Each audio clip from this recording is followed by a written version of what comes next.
道邊一度有圖書啊？綠小同貧益會麗景中心入面有圖書館啊！咁我哋等咩？我哋快啲去啦！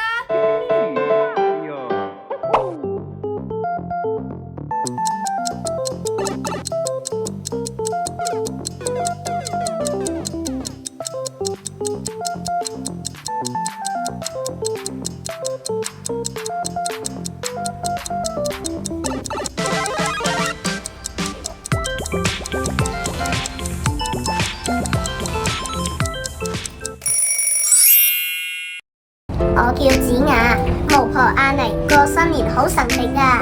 我名叫劉樂恒，同埋我啱啱揾到本書，個書名叫《鬥年獸》，我好出奇關於佢個故事啊！大家好，我叫梁雅軒，今日我想介紹嘅係新年會不快樂，大家一齊嚟中心訂呢本書啦！